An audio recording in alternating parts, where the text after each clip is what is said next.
students, today topic is solid state, first unit of 12th class. Solid state, तो ये हमने 11th में पढ़ा था कि जो स्टेट ऑफ मैटर में स्टेट होती है वो कितने टाइप की होती हैं, 3 टाइप की होती है, सॉलिड, लिक्विड एंड गैस। तो इसमें सॉलिड, लिक्विड एंड गैस कैसे हम डिक्टेट कर सकते हैं, अलग अलग कर सकते हैं। तो यहाँ पे हमने पार्टिकल्स लिए, आयन या मॉलिक्यूल लिए और इनको अरेंज किया। तो यहाँ आप देख रहे हैं कि पार्टिकल एक दूसरे के बिल्कुल पास पास है, पास पास है। इसमें क्या है, थोड़ा दूर है। गैसेस के अंदर जो पार्टिकल हैं वो और भी ज्यादा दूरी पे हैं। तो इसमें जब पास पास होंगे तो इनके बीच में एक फोर्स होती है, this force is called intermolecular force of attraction. तो इनके बीच में जो सॉलिड है उनमें जो पार्टिकल है उनमें जो इंटरमोलिकुलर फोर्स ऑफ अट्रैक्शन होती है इट इज वेरी हाई। क्या होती है, बहुत ही ज्यादा होती है। लिक्विड में पार्टिकल पास पास है तो इनमें जो इंटरमोलिकुलर फोर्स ऑफ अट्रैक्शन होती है वो क्या होती है, सॉलिड के कंपैरिजन में कम होती है, लो होती है। गैस, इसमें पार्टिकल्स और भी ज्यादा दूरी पे है तो जो इंटरमोलिकुलर फोर्स ऑफ अट्रैक्शन है वो क्या होगी, और भी कम होगी। तो पहला था पॉइंट इसमें इंटरमोलिकुलर फोर्स ऑफ अट्रैक्शन का। इंटरमोलिकुलर फोर्स ऑफ अट्रैक्शन क्या होती है, सॉलिड में हाई होती है, लिक्विड में देखें तो कम होती है और गैसेस में और भी कम होती है। Second, thermal energy. Second point है थर्मल एनर्जी। तो इसमें हम देख रहे हैं थर्मल एनर्जी का मतलब क्या है कि जब आप पार्टिकल्स को हीट करते हैं तो पार्टिकल्स क्या करते हैं, थर्मल एनर्जी से काइनेटिक एनर्जी लेते हैं, मूव करना स्टार्ट कर देते हैं, एक दूसरे से दूर जाना स्टार्ट कर देते हैं।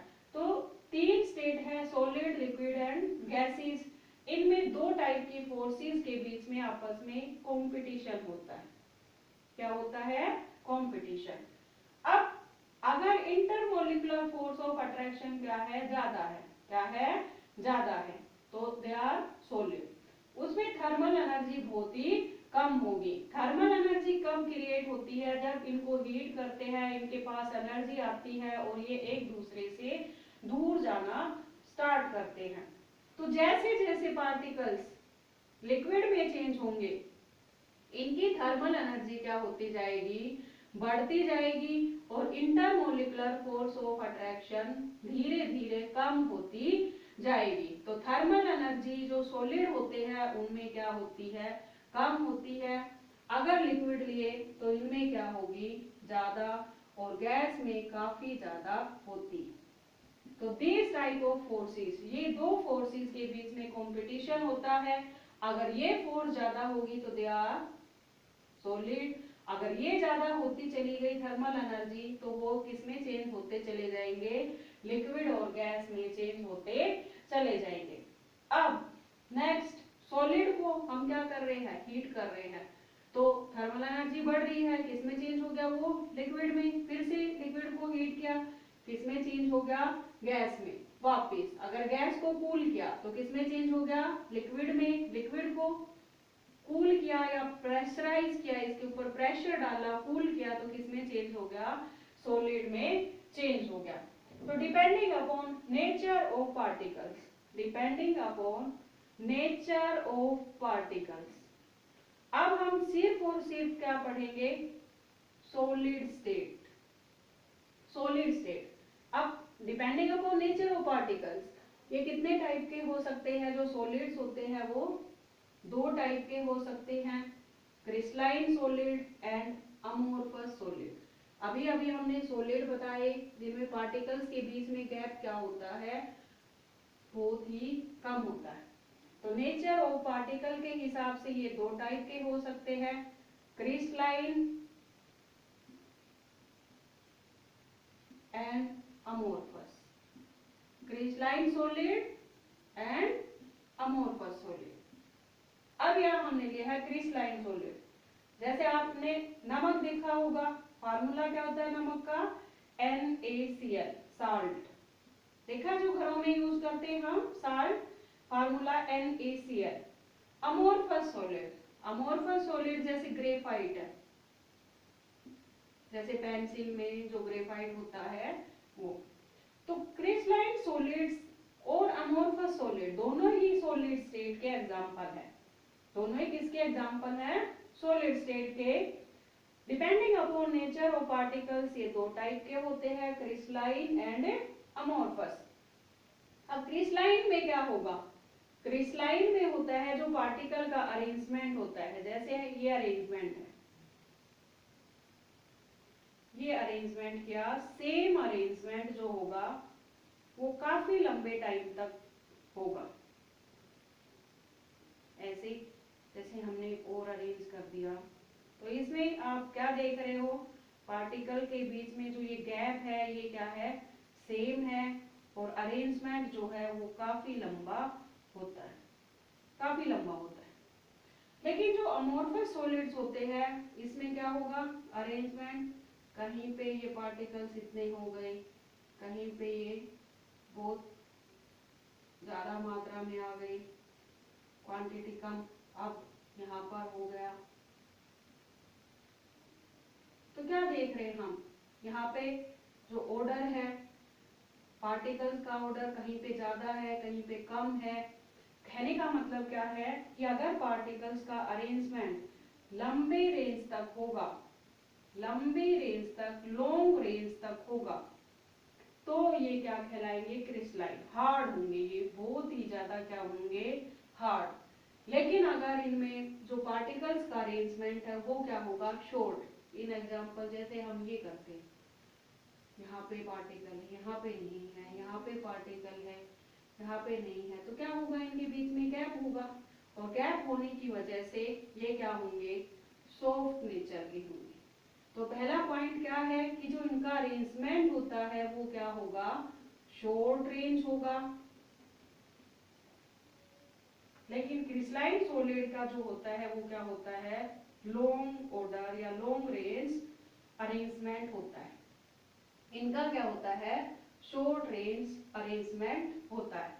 अब क्रिस्टलाइन सॉलिड है चाहे वो अमोर्फस सॉलिड है, वो क्या होते हैं? उनकी definite shape, size, volume definite होता है, डेंसिटी हाई होती है, मेल्टिंग एंड बॉइलिंग पॉइंट भी हाई होता है। लेकिन हम बात किसकी कर रहे हैं? Crystalline solid and amorphous solid की। तो फर्स्ट ऑफ ऑल कि इनका जो ऑर्डर है वो लॉन्ग रेंज ऑर्डर है, इनका ऑर्डर क्या है? शॉर्ट रेंज ऑर्डर है। ये कैसे नेचर के होते हैं?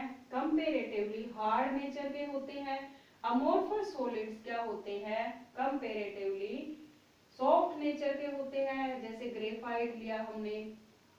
अब हम देखते हैं सेकंड पॉइंट। सेकंड पॉइंट क्या होगा?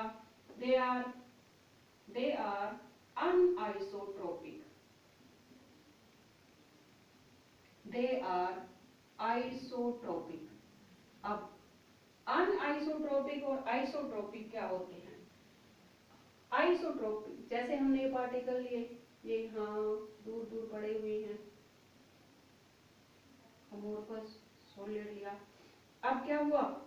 इसमें अगर आपने कोई भी फिजिकल प्रॉपर्टीज, जैसे इनका रिफ्रैक्टिव इंडेक्स है, कंडक्टिविटी है, अगर फिजिकल प्रॉपर्टी यहाँ से पास की एक पोर्शन से दूसरे पोर्शन, जैसे इलेक्ट्रिसिटी पास की यहाँ से यहाँ तक, तो यहाँ पर कोई पार्टिकल बीच में नहीं है, क्या होगा? जितनी इलेक्ट्रिसिटी यहाँ से पास कर रहे हैं उतनी ही यहाँ पर होगी। इन अदर वर्ड क्या कह सकते हैं कि जो फिजिकल प्रॉपर्टी होगी एक पोर्शन से दूसरे पोर्शन में अगर सेम होती, क्या होती है? सेम, तो वो क्या कहलाएगी? आइसोट्रोपिक। लेकिन अगर आप सॉलिड लेते हैं, ये ले लिए हमने, गैप इनमें, तो क्या होगा? पास कर रहे हैं फिजिकल इलेक्ट्रिसिटी, यहाँ पे पास की, तो यहाँ पे ये पास होगी, अगर होगी तो बहुत कम होगी वैसे। तो कहने का मतलब क्या है? जितनी इलेक्ट्रिसिटी यहाँ से हम पास कर रहे हैं यहाँ पर पास नहीं होगी। फिजिकल प्रॉपर्टी एक पोर्शन से दूसरे पोर्शन में क्या नहीं होंगी? सेम नहीं होंगी, नॉट सेम। तो उन्हें हम क्या कहते हैं?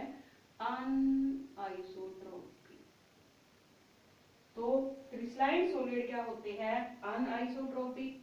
अमोर्फस सॉलिड क्या होते हैं? आइसोट्रोपिक नेचर के होते हैं।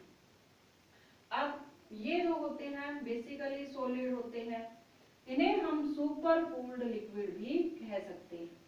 कई एग्जांपल हैं, जैसे ग्लास। ग्लास को हम सुपर कूल्ड लिक्विड कहते हैं। सुपर कूल्ड लिक्विड, सभी को नहीं, कुछ एक एग्जांपल है जिनको हम क्या कहते हैं? सुपर कूल्ड लिक्विड भी कहते हैं। तो ग्लास, कई बार क्वेश्चन आता है कि जो ग्लास होता है उसको हम सुपर कूल्ड लिक्विड क्यों कहते हैं? तो क्यों कहते हैं? Because they have tendency to flow. ये क्या कर सकते हैं? फ्लो कर सकते हैं। किसकी तरह? लिक्विड की तरह। तो इसी वजह से हम इनको क्या कहते हैं? सुपर कूल्ड लिक्विड भी कहते हैं। जैसे आपने देखा होगा पुरानी पुरानी बिल्डिंग्स होती हैं, उनके दरवाजे होते हैं या विंडोज होती है, ग्लासेस की बनी होती हैं, वो नीचे से तो क्या होंगे? मोटे होते हैं, थिक होते हैं, और टॉप से क्या होते हैं? थिन होते हैं। क्यों?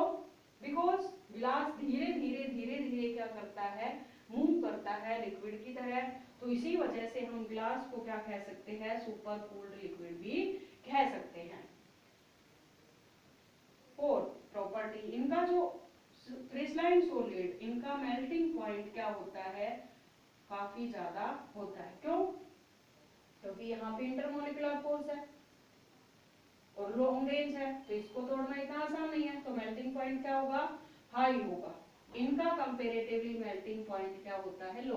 क्यों? क्योंकि यहाँ देखते हैं हम, गैप आ गया यहाँ पर।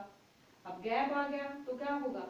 इंटरमोलिकुलर फोर्स होती है, लेकिन स्ट्रॉन्ग नहीं होती, ज्यादा स्ट्रॉन्ग नहीं होती। तो मेल्टिंग पॉइंट क्या होगा? इनका कम होगा। नेक्स्ट पॉइंट देखते हैं कि अगर हम इनको क्लीव करना चाहिए, ब्रेक डाउन करना चाहिए, तो हम इनको आसानी से क्लीव कर सकते हैं, क्योंकि पार्टिकल्स एक दूसरे के ऊपर है। तो यहाँ से गैप है, तो इसको हम यहाँ से तोड़ सकते हैं। लेकिन अमोर्फस सॉलिड में क्या है? जो पार्टिकल्स है उनके बीच में कहीं गैप है, कहीं गैप नहीं है। तो अगर उनको क्लीव करें तो हम क्या कर सकते हैं? साइड से क्लीव करेंगे, और कैसा एरिया आएगा? वो रफ एरिया आएगा। लेकिन इसमें कैसा आता है? क्लीन एंड स्मूथ एरिया आता है जब हम इनको क्लीव करते हैं। तो ये थे क्रिस्टलाइन सॉलिड और अमोर्फस सॉलिड के डिफरेंस। इसके बाद आता है type of solids on the basis of nature of forces. Type ये हम नेक्स्ट टॉपिक में पढ़ेंगे।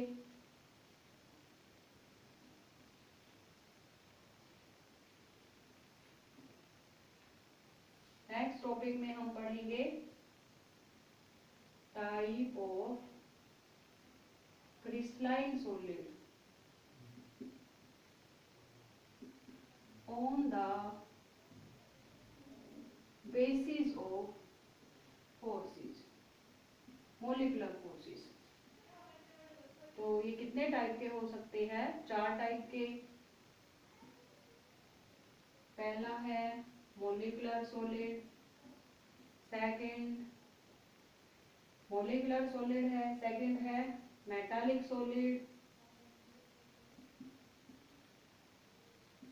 Third ionic solid, and fourth है आपका कोवेलेंट बॉन्डेड सॉलिड। तो ये 4 टाइप्स हैं। इन 4 टाइप्स के बारे में हम पढ़ेंगे नेक्स्ट टॉपिक में। तो थैंक यू स्टूडेंट।